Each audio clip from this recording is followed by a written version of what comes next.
그리스도인의 삶. 오늘은 제가 오늘 오전에 묵상했던 내용을 함께 나누도록 하겠습니다. 제목은 하나님이 지금도 말씀하시는가? 만약 당신이 하나님께서 이 시대에도 자기 백성들에게 말씀하신다는 것을 의심한 적이 있다면 오늘의 말씀을 그 해답으로 주는 것으로 알고 활용하도록 하겠습니다. 시편 81편 13절의 말씀인데요. 내 백성아 내 말을 들으라, 이스라엘아 내 도를 따르라. 하나님은 백성들이 청종하기를 원하십니다. 그러므로 그분은 지금도 틀림없이 말씀하십니다. 하나님이 시편에서 이스라엘 나라에 먼저 말씀하시고 계신 한편 그분의 음성은 지금도 그분의 자녀들을 인도하시고 경고케 하시고 훈련시키시고 보증해 주고 계십니다.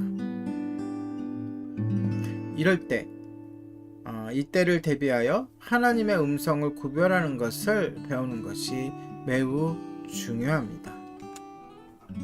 일반적으로 하나님이 말씀하시는데 네 가지 이유가 있고 또 말씀하시는 데 있어서 네 가지 방법이 있습니다. 하나님은 그의 가장 귀한 창조물인 우리와 교제하고 성경의 인물들을 사랑하신 것처럼 우리를 사랑하기를 원하십니다. 그것이 첫 번째 이유고요. 하나님은 우리가 어려운 세상에서 분명한 방향을 필요로 한다는 것을 아십니다. 그것이 두 번째 이유십니다. 또 하나님은 우리가 아브라함과 모세, 베드로와 바울 그 외의 사람들만큼 위로와 확신이 필요한 것을 알고 계십니다. 그것이 오늘날도 하나님이 우리에게 말씀하시는 세 번째 이유입니다.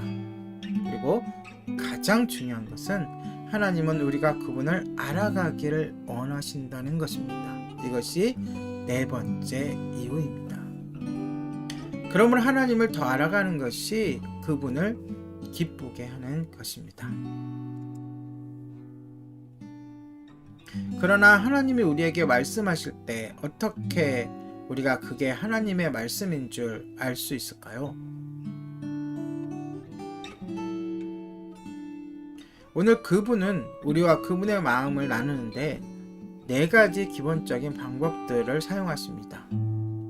첫째는 하나님의 말씀, 기록된 말씀인데 하나님이 진리를 알리기 위해 사용하시는 도구입니다.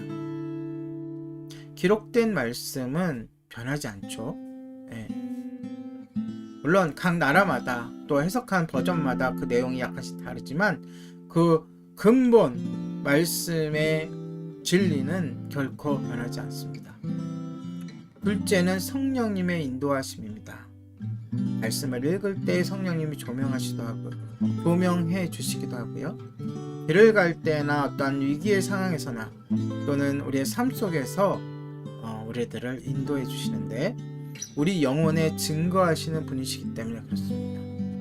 그리고 셋째, 성령님과 함께 동행하는 성도들을 통해서 우리들에게 이야기해 주십니다. 그래서 결코 우리가 성도들이 하는 권고나 권면을 무시하지 말아야 합니다.